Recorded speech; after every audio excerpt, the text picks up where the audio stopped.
আসসালামু আলাইকুম রহমতুল্লাহি ওয়া বারাকাতুহু। শিয়াল ও কাকের ফেসবুক। একটি কাক এক টুকরা গোশত চুরি করে একটি উঁচু গাছের ডালে গিয়ে বসলো। গোশতের টুকরাটা তার দু ঠোঁটের মাঝখানেই ধরা। তখন একটি শিয়াল তাকে দেখতে পেয়ে এক দুষ্ট ফন্দি আঁটলো। তার উদ্দেশ্য হলো ওই গোশতের টুকরাটা হাতিয়ে নেওয়া। শিয়াল কাককে উদ্দেশ্য করে বলতে লাগলো, বাহ কি সুন্দর তোমার চেহারা, খাড়া ঠোঁট, চকচকে কালো গায়ের রং। ব্ল্যাক ডায়মন্ড বললেও ভুল হবে না। কিন্তু আফসোস, ফেসবুকে তোমার কোনো অ্যাকাউন্ট নেই। থাকলে আমার মতো তুমিও সেলফি তুলে আপলোড দিতে পারতে, কিন্তু কি আর করবে, তোমার তো আর স্মার্টফোন নেই যে সেলফি তুলে আমার মতো আপলোড দিবে। এক কাজ করতে পারো, নিচে এসো, আমার সিট দিয়ে দুজন মিলে একটা সেলফি তুলে আমার আইডিতে শেয়ার করে দিচ্ছি। এরপর তোমাকে একটা আইডি খুলে দিচ্ছি, দেখবে চোখের পলকেই তোমার হাজার হাজার ফ্রেন্ড রিকোয়েস্ট চলে আসবে।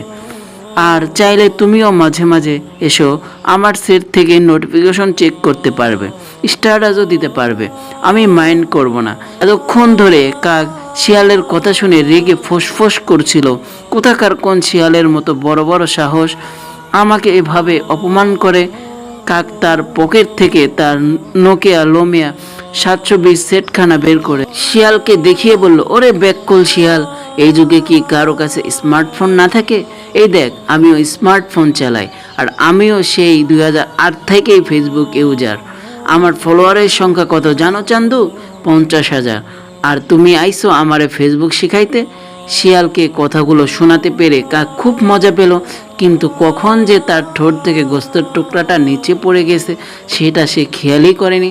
শিয়াল গোস্তের টুকরাটা নিজের হাতে নিয়ে তাচ্ছিল্য ভরে বলল, ওরে বোকা কাক, তোর স্মার্টফোন থাকতে পারে, ফেসবুক হাজার হাজার ফলোয়ারও থাকতে পারে, কিন্তু তুই নিজে একটু স্মার্ট না, একটা রাম মাত্র, হা হা হা বলে শিয়াল গোস্তের টুকরাটা মুখে নিয়ে বনের ভিতরে চলে গেল। আর কাক হা করে তাকিয়ে রইল। শিক্ষা, সবসময় চোখ কান খোলা রাখতে হয়, যেন খারাপ মানুষের পাল্লায় পড়ে নিজের প্রিয় জিনিস হারিয়ে না যায়। ধন্যবাদ। আর ভিডিওটা ভালো লাগলে চ্যানেলটি সাবস্ক্রাইব করে দিবেন।